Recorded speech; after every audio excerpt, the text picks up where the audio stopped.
Shirley here with Sirius Stylus Moon, and we are in a 2026 astrology marathon. This is Mars hour, Saturn day. Um, Mars is 27 degrees Virgo at the time of the recording. Oh, the ascendant is on my midheaven, 26 Sagittarius, 11 degree Libra midheaven. Venus has officially exited the degree orb of,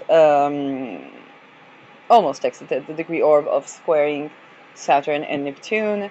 She's in Cancer, Jupiter in Cancer, and I want to take a look at the eclipses of 2026. So, lo and behold, eclipses, solar and lunar eclipses. Then 2026 has only 4 eclipses, but as we know, that's enough. So we have February 27, February 17, 2026, annular solar eclipse, which is kind of like an almost full solar eclipse, but not full. 28 degrees Aquarius. March 3rd, 2026, we have a total lunar eclipse on 12 degrees Virgo. And August 12, 2026, we have a total solar eclipse, 20 degrees Leo. And on August 28, 2026, we have a partial lunar eclipse in 4 degrees Pisces. So I am going to mention that the total solar eclipse that you probably already heard people talking about is August 2, 2027, which means the entire world is supposed to go dark for 6 minutes, and that happens in 9 degrees Leo. So that is in 2027. I just want to put it out there because a lot of you probably are prone to confuse the 2026 August eclipse with that one, so it's not that one. It is a total eclipse, but it's not the whole world going dark for 6 minutes. I haven't seen that happening, so we'll have to wait to 2027. Let's begin with the solar eclipse in 28 degrees Aquarius. So this is February 27. And the nodes are still going to be in the Pisces and Virgo axis. They move to the Aquarius Leo axis in 2026. The ruler of this eclipse is Saturn, and is conjoining Neptune in 0 degrees Aries. So this is an eclipse that frightens the world because we have the conjunction of Saturn and Neptune on the world degree. Okay, 0 degree Aries is considered a world degree, is considered something is going to be relevant for starting something new in the entire world. So again, Saturn-Neptune conjunction is not just an ending of a cycle. Okay, it's not an ending of one synodic cycle only, but it's also the beginning of another synodic cycle. So if you think about the 1990s, where we had, I actually was dreaming of the year 1989. Psychic spies in my nervous system. And so with the dissolution of the Soviet Union, we had not just something dissolving, but also the foundation of a mass wave, Neptune, of sovereign nations, which means new corporations, Saturn and Capricorn back then, that were the countries that were releasing themselves from being linked with the Soviet Union. So we had a booming of sovereign countries, and we're expected to have some sort of a similar trajectory with this one. Eclipse tells me that there is a fatedness quality, and that fate is kind of like an eclipse involving Saturn and Neptune. It's not kind of like, it's an eclipse that with the ruler of the eclipse, Saturn, that's conjoining Neptune. Mars, the ruler of this conjunction, will be back in Aquarius, so we have a reception between where the ruler of the eclipse is and where its ruler is. Okay, so it's going linking back to Aquarius.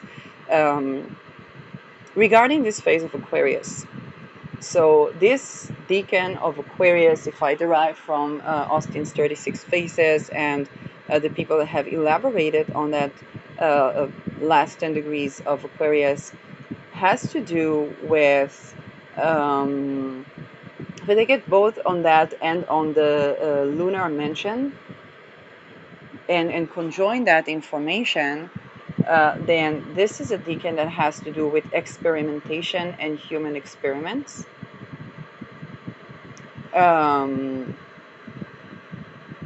It is a decan that has to do with making money by causing problems and benefiting from that problem. Okay. Now it's also the decan where we have Deneb Algedi. So Deneb Algedi, while it's not on Deneb Algedi, if you want to work with Deneb Algedi to do the best with this eclipse, okay, the eclipse is just going to happen, but how do we respond? It's actually also going to be fated.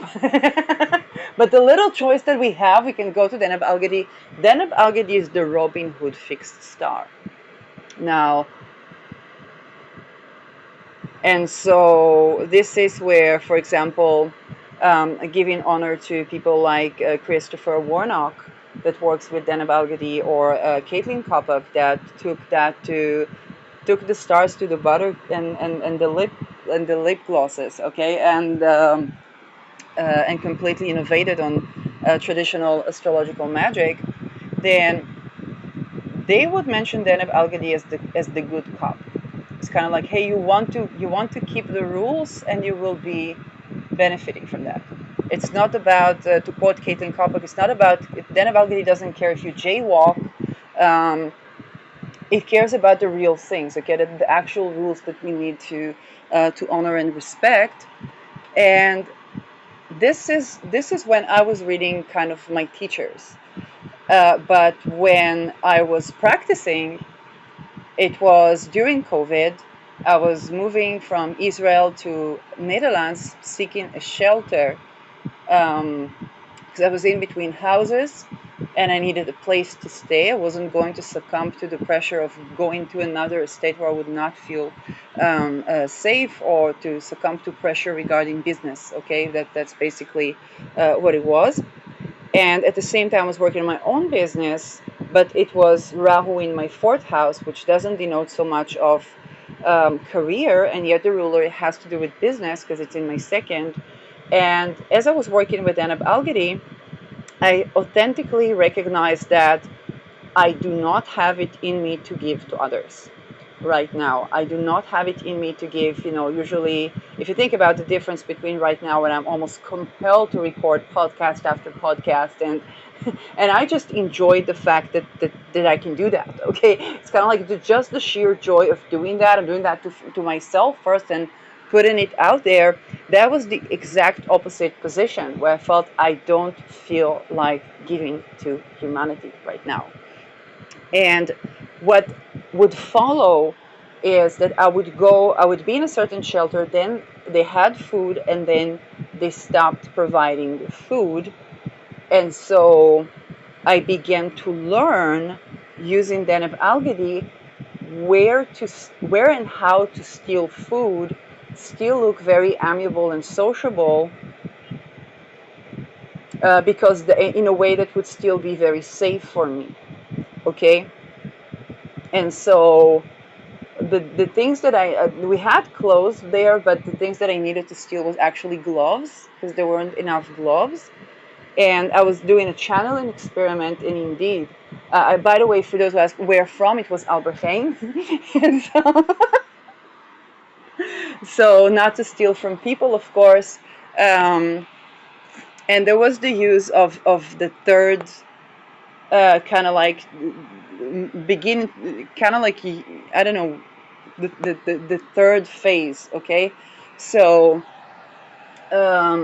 it was really surprising for me because I was reading my teachers about keeping the rules, and then when I was calling on Deneb Algidi in my channel and experiment, it was about learning how and when and whom to steal from and why. So, and indeed, when I came back later to Israel and I had some sort of a place to live, I was no longer stealing food because there was like environmental fridge and I was beginning to grow food, and there was just like, hey, I'll do with what I have. So it was serving me while I needed to steal food, and it wasn't the trajectory of take from those who have and give it to those who don't have. Okay. And it was for the food, it was mainly stealing that for myself, but definitely Deneb Algidi is about making the profit off of those who do have, and then being charitable with the people who don't. It's wealth redistribution. Now, in the best of senses, that is what it's supposed to be about. Okay, it's making problems to those that do have, so that those that don't have, and then providing the solution that will serve the world in a way that is of wealth redistribution. Now, when anything is inverted, it's going to be the exact, okay, the exact opposite of that. So when it comes to the events of this eclipse, what omens that I got to look at, and I'm still in my own challenges with that, okay? Kettle, the way kettle is treated. And my response was secret societies, but that is something that could be quite important. Um, and so those things, but also you want to think about the fact that it's a fated event where we're going to have the creation of a problem, and then those that created the problem provide a solution that serves their agenda, okay, that they're supposed to cut a dividend from. Now, it's going to be a fated event, so I don't know what would that deacon prioritize, and it's going to be on a world degree. It's very likely will have to do with sovereignty and even technology. Mars is not too far from the Mars row of Elon Musk. So that's going to be pinpointing Musk as well.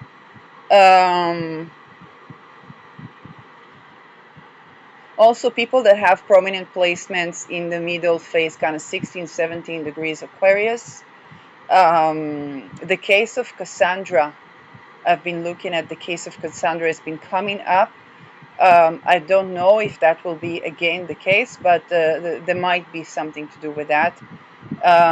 She had a Rahu in 22nd degree Aquarius, and Mars here is very close.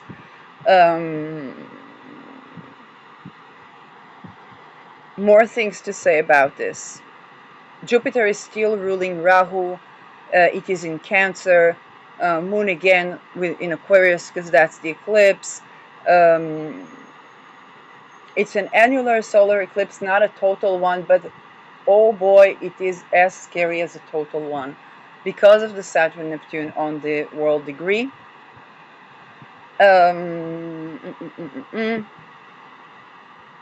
Ketu is ruled by Mercury. Mercury is in Pisces, so it's bringing us back to Jupiter, that brings us back to the Moon, that brings us back to the Saturn Neptune.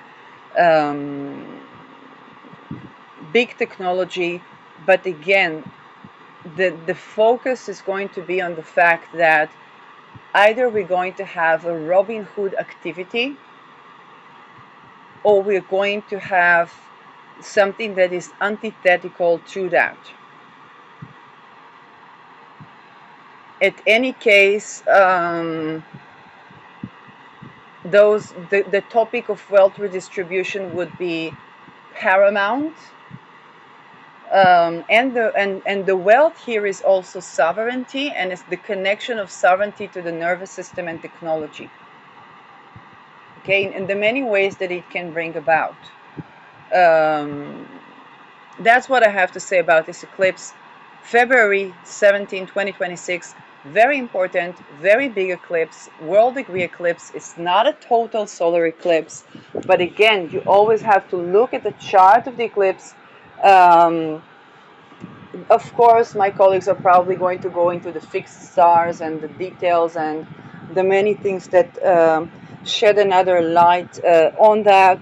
But suffice to say, world degree, suffice to say that Deacon and Lunar mentioned that have to do with people that have actually a lot of fame and professional success that are either sorts of Robinhoods or sorts of WEF-like type of business where they create a problem and then provide their own solution.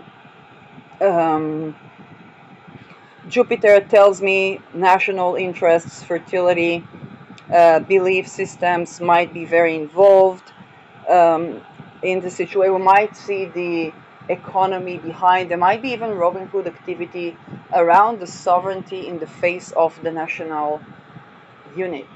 Okay, so for example, yes, I live in Israel. As many of you probably know, there is quite a restriction to what I can say, and it doesn't work in the sense that somebody tells me, listen, you cannot talk about which would which would inherently result in a podcast on the very topics. But it's quite obvious that there are just certain topics that, you know, that is challenging to mention, and there is always the question of how much value will that provide to the world versus the risk taken to pronounce that. Okay, when my American colleagues were dealing with the violation of the First and Second Amendment, with the death in concentration camps for the homeless and the evacuation of the tent cities that the homeless people had, basically they had no place to sleep, and the media people that wanted to cover that, they found themselves arrested. So my American colleagues were actually called out for not speaking about that. It was very obvious that they can't. Okay, so I address that as a person who's living outside of the America, as my colleagues can address things that happen in my country that is probably beyond the scope of what I can say, or even of what I'm exposed to. Okay. And so I have begun to see on Facebook a lot of Israeli accounts that say, I live in Israel, or I am Israeli, I am not my government. My objection with that is because I analyze the events as a second Gladio operation more so than a national localized thing. But when it comes to this eclipse, the strategy of I am not my government, I am not my country, I live in this country, but I'm not representing of what is happening. So whether it's Israel or even Palestine, can be, okay, for example, people who say, I'm Palestinian, I do not support the 7 October manslaughter. I do support liberation of Palestine. I don't think rape and human sacrifice is liberation. I don't think Palestinians even have access to say that. But such strategies might be facilitated or might be supported. Okay, in that regard, it's the individual going out of the trajectory of the nation state or the national secret society. Okay, for example, I live in Israel. I am half Israeli. I do not stand for the Templars. Okay, that could be very relevant to the Aquarius, which is about secret societies. Now, March 3rd, 2026. Yes, we're going to be We might be breaking it down to 2 videos, but we're going to be okay. This is where we have our first lunar eclipse, and it's a total lunar eclipse. While solar eclipses usually have to do with leaders, yet when we talk about the solar eclipse and we talk about the union of the sun and moon, the people are also involved and are also affected. Here with the lunar eclipse, total lunar eclipse in Virgo, is going to largely affect the people. So this is happening on March 3rd, 2026. The axis of Pisces and Virgo, 12 degrees Virgo, moon with Ketu. This one is kind of risky for the Israeli-Palestine issue because this is 12th house of Israel. And for the Palestinians, this is the axis of Palestine, because right now what we have to astrologically delineate for Palestine is Hamas. And I know how ridiculous that is, but it's also the truth, okay? And so this is going to be,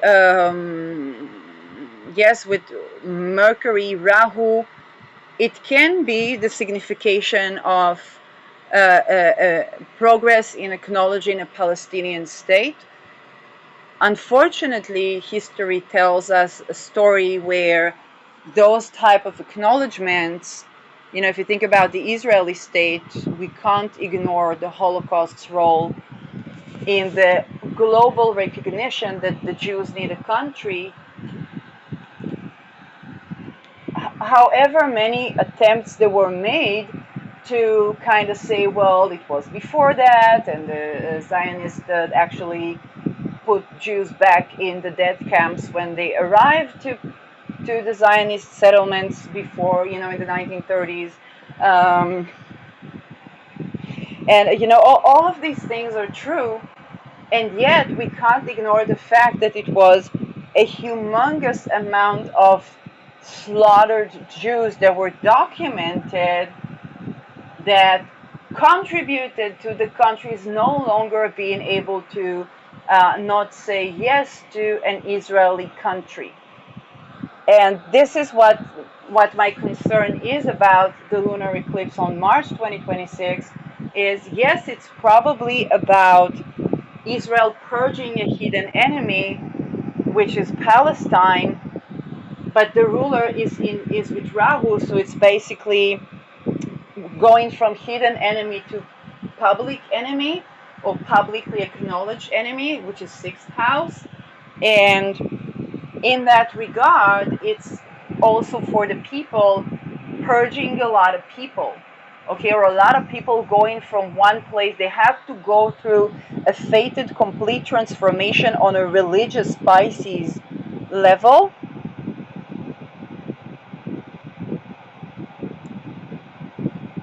Okay, they would have to, there is going to be a religious or not ideological, but religious or philosophical or spiritual component that the people of Palestine would have to go through to survive being Ketu, okay? Because Ketu moon can simply mean letting go of the people, okay? People dying. And so they would have to adopt a certain religious belief or a certain philosophy to participate in that kind of global recognition as a nation. And the global recognition is tightly linked to what I think will very likely be called a genocide, even if it is a mass democide, global mass democide.